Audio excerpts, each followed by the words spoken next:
Okay, so again, good morning and thank you for joining this week's Weekly Wave. This week's call is going to be fairly short. Most of the information that I'm going to go over, you can peruse at your leisure at a later date once you have the link that we're about to show you on the screen. So to get right into today's call, we'll get into some reminders. These are going to be the same reminders that I've given for the last few weeks. A lot of our end of year reports are starting to open. They are reliant on current year data for some of these reports. So if you do have issues in any of the wizards or in the STN system, you will run into problems.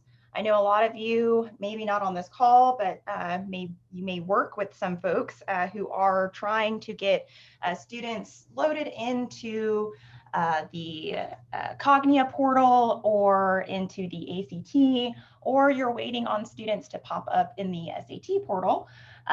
This will also affect you getting those students properly loaded into either of those portals.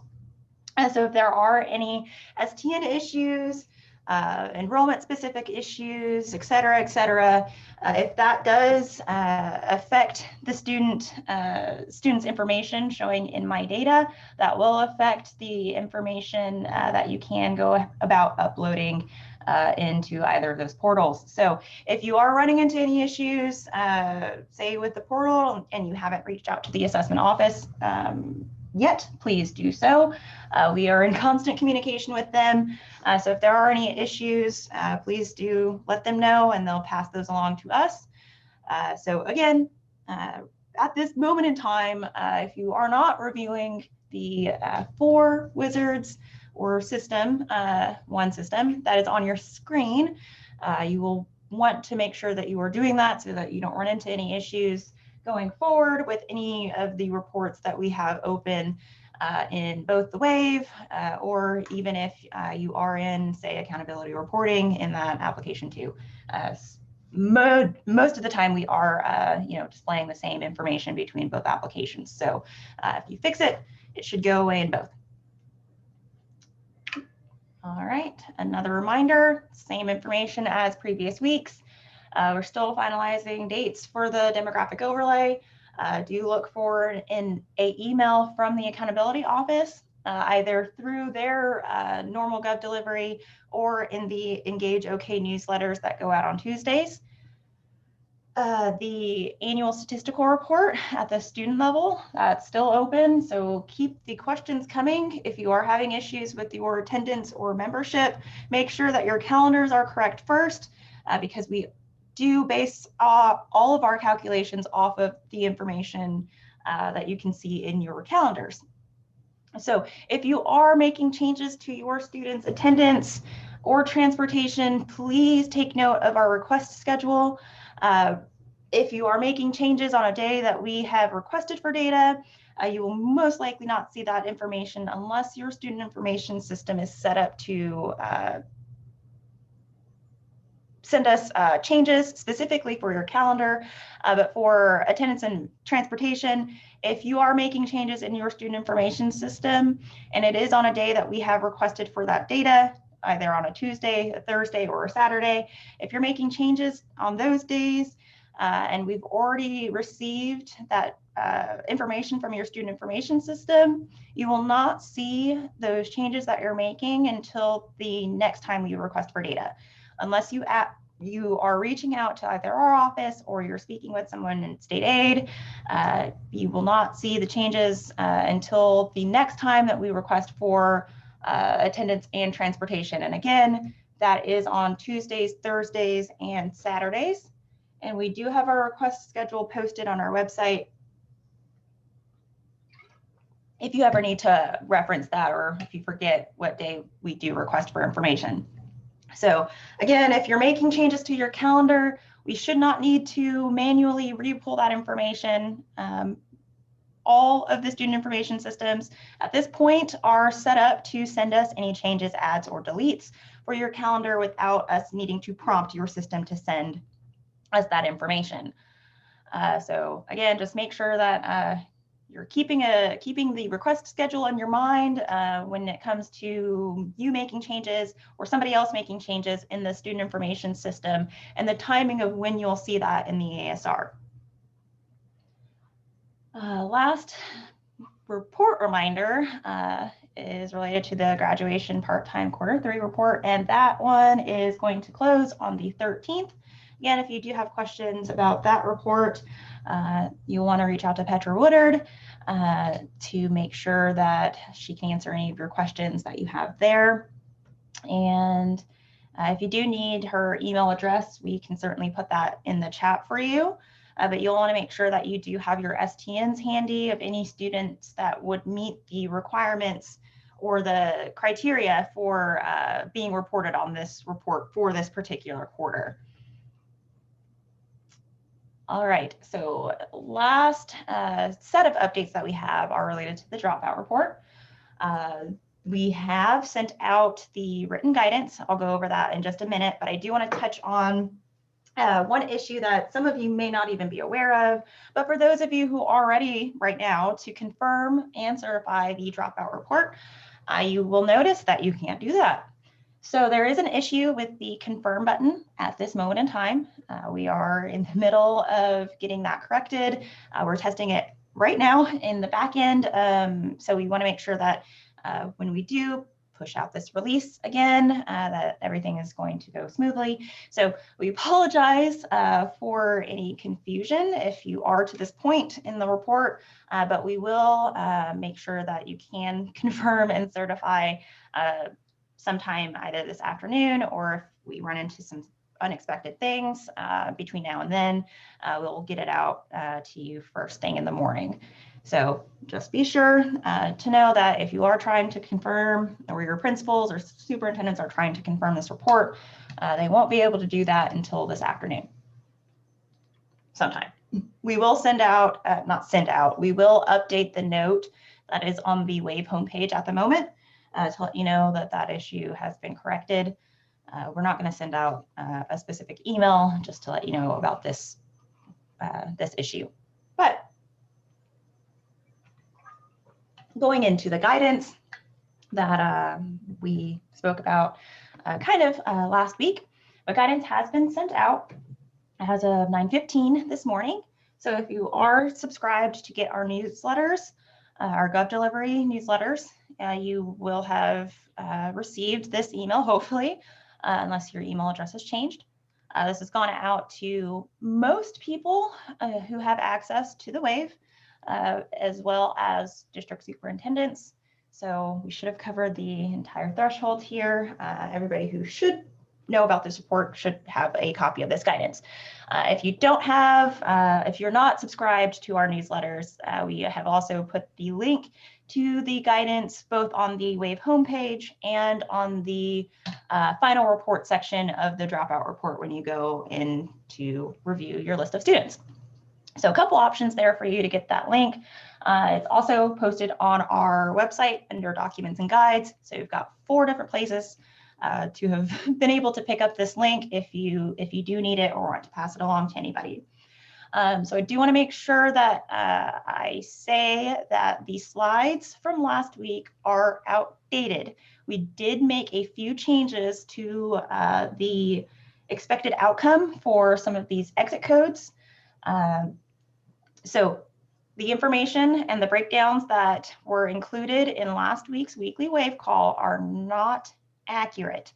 A large majority of them are, but there are a few, less than 5, exit codes that have changed. And so the expectation, whether or not they will show up as a dropout or not, has also changed. So you will want to make certain that you're looking through that guidance and looking through table 1, where we have a list of every single exit code that a student information system could send to the WAVE. And we have a yes or no on whether or not that exit code will result in a student being listed as a dropout, as well as if the exit code is not typically expected to be showing as a dropout, but could if we don't get a subsequent enrollment for a student. So say you told us that the student was going to transfer and that student, we do not see that that student has appeared anywhere else after leaving your district. In those situations, the dropout, the exit code will show up as a no, but there will be a little asterisk there that says, if the State Department of Ed does not find the subsequent enrollment for the student, they will be listed as a dropout for your district or site. So along with that, we are working with the Accountability Office to sync up with any easy grad changes that you have for your 12th graders. We are still in talks right now to address how you will go about submitting documentation for any of your non-graduates. So do keep an eye out in your inbox for that. That is a message that we will send out via email so that everybody has that information in writing. If you are a site that has students showing up without exit date or reason information, and you can see that information in your student information system, please reach out to us with the STN so we can make sure that when we do have the directive on how to address those non-graduates, we can circle back to your email or voicemail, however you're reaching out to us, and we can use those students as a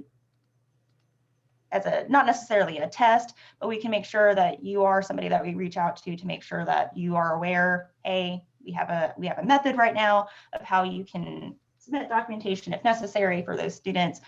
Otherwise, if not, then we can just go about making any specific changes without having to extend the conversation back and forth. So make sure that if you are reaching out to us for any given reason about this report, that you do have the STN of the student that you are wanting us to look up.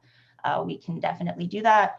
We have had some districts reach out to us already in situations where they believed that the student has transferred, but we did not see a subsequent enrollment, but turns out between their district and the next district, either a name changed, and so it resulted in an STN update for that student. So we can always do resolutions like that, make sure that you're not inappropriately having a student show up as a dropout just for an STN issue. So if that is your situation, please reach out to us as well.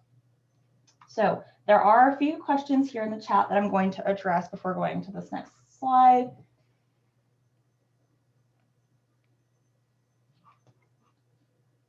Here, one second. I'm going to go from bottom to top here.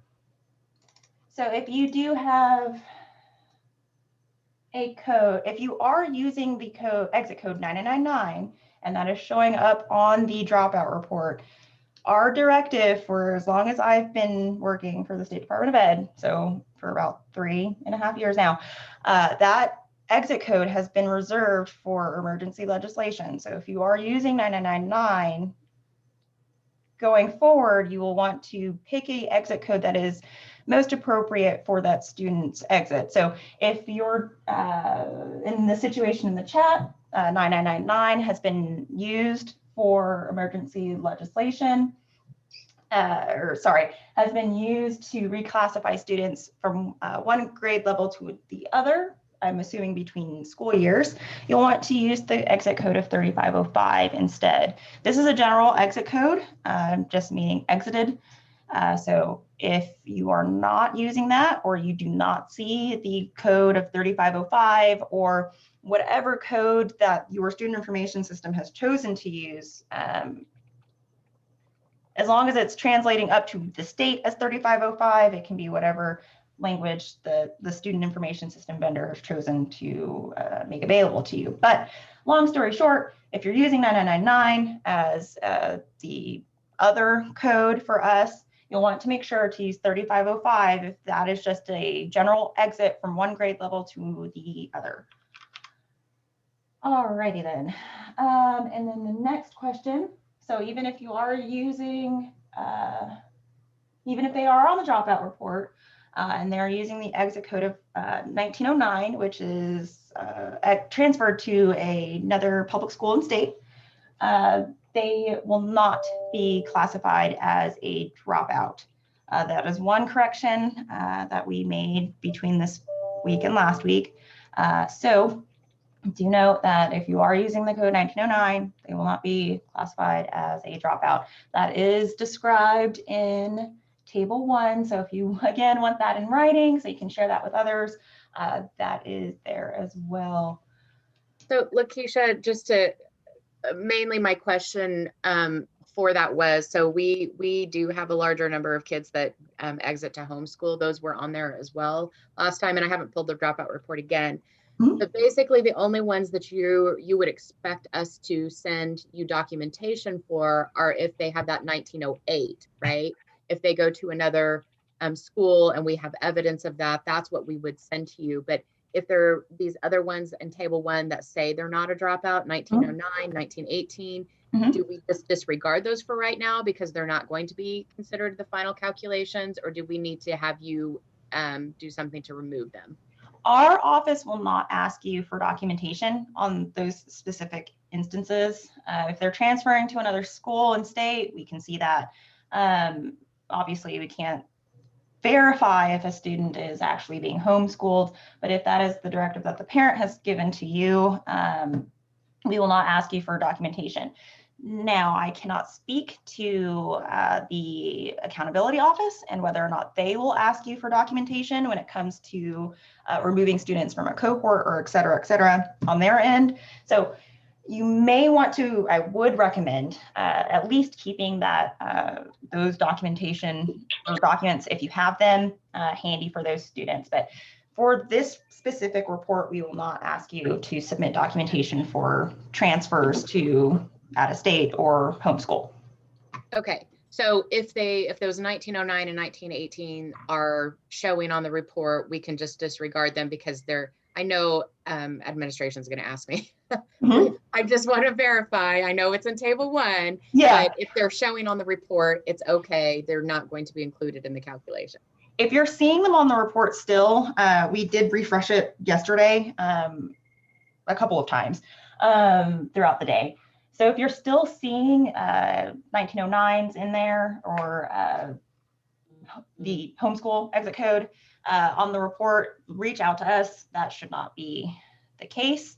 So yeah, if you're seeing them on the report still today and they are listed under an exit code that says they will not be considered a dropout, let me know. We were fairly certain that we caught every instance of this yesterday. So if they're still doing that, then we will make sure that it's removed. Okay, thank you. Yeah, I haven't looked at the report this morning. Just the last time I looked, they were still there. So I will check that today. Thank you. Okay, thank you.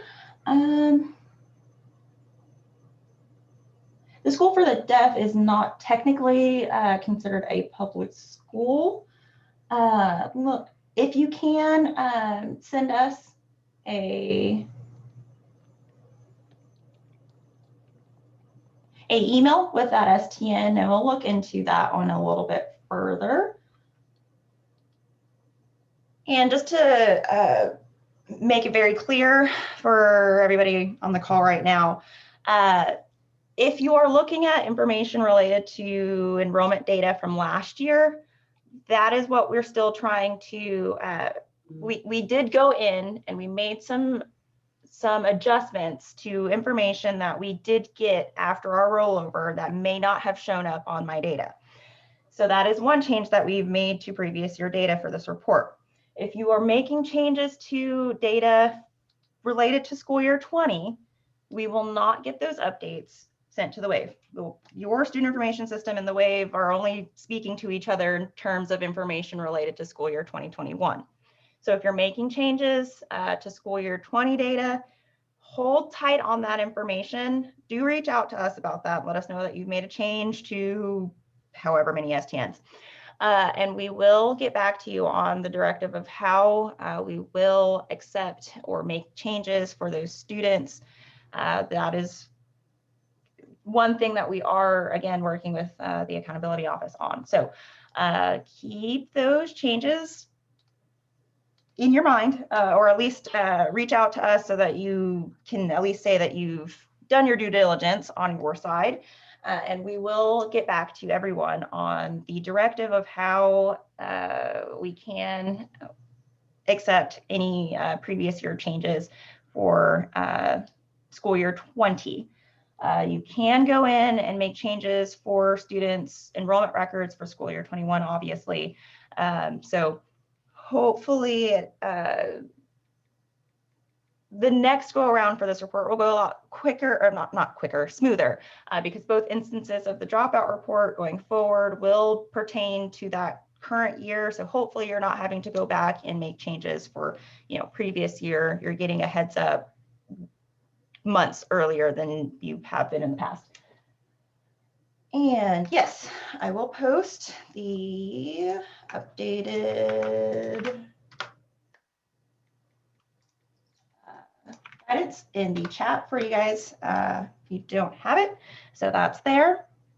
So again, for any situation that you have for this report, unless it's just a general question of if you need guidance or et cetera, please make sure that you're including the STN for the student. That helps us out immensely in getting back to you with a not so general answer or response. That way we can have already, looked up the student. If we're not seeing the information that you're kind of referring to, we can do a deeper dive to make sure that, like that situation that I mentioned, if STNs have changed between years, we are able to reconcile that for you and let you know, hey, check back tomorrow, the numbers will be as you're expecting them to be. But please let us know if there are any other questions specific to information that you're seeing on the report to our student data inbox. And I can see that many of you are working very, very quickly on this, so we appreciate that. So there's one more question in the chat. Ooh, this is a good one. Okay, so question was, we have 2 students that left and this district has received records requests for them, but they are showing on the report. How do we find out if they never truly enrolled at the other school? So this is another situation where you'd want to reach out to us with the STNs of those students. We'll go in and search our records to make sure that either to make sure that the student enrolled by our cutoff window. Right now, we're unfortunately, we do have to cut off the search window between October 1 and September 30th. So if a student enrolled with your with another district, say on October 22nd, unfortunately for the 1920 dropout report, they did not enroll in another district in time. But for this situation, you'll want to reach out to us with that STN. We'll look them up either by STN or by name and see what information we have for that student. If we are able to find them in the district that you mentioned or in any other district, then we will let you know what the directive is going forward, whether or not we will be able to remove them from your dropout report, or if that situation that I just mentioned is the case. If we are unfortunately, even though the student did enroll in another district, they did not enroll by the USDE cutoff date. So for this particular school year's dropout report, they would be considered a dropout for your district. So, all right, last slide here. I have mentioned the quarters 1 through 3 dropout report, but for those of you who have gone through that PDF so far, you will notice that it vaguely mentions the quarter 3 or 1 through 3 dropout report. Version 2 of this guidance will be out here in the next couple of days, if not week, with the finalized date of when we'll be opening the quarters 1 through 3 dropout report. This will be information related to the 2021 Dropout Report.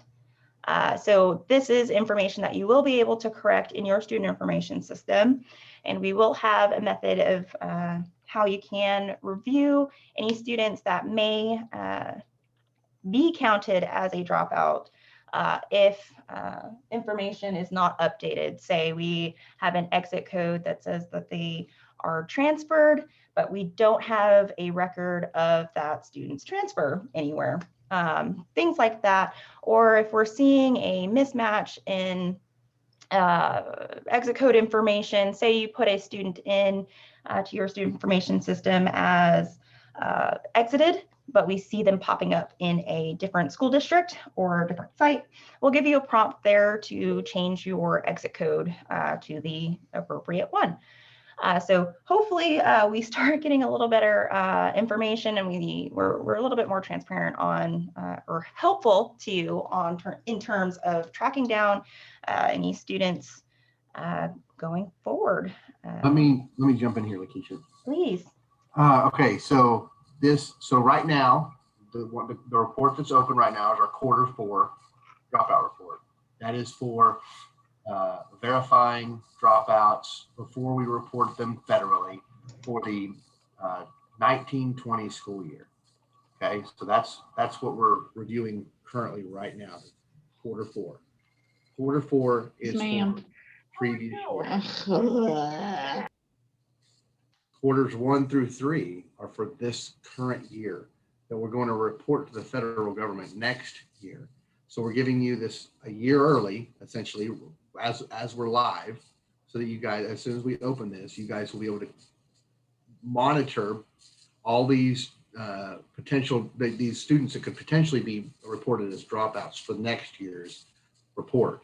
But you can fix the data now as it's live as much as you can. Of course, that last quarter actually spans the next school year, so you will have already rolled over and won't be able to change any Q1 through 3 data without going through the accountability DVR process. So we're trying to make you aware of all the potential DVR issues while you can change them in your student information system before they have to become DVR issues. I hope that's clear. It was confusing to me at first, and I want to make sure everybody understands that. Thanks, Eric. Okay. Well, that was the last slide here. So I will go ahead and stop the recording here. And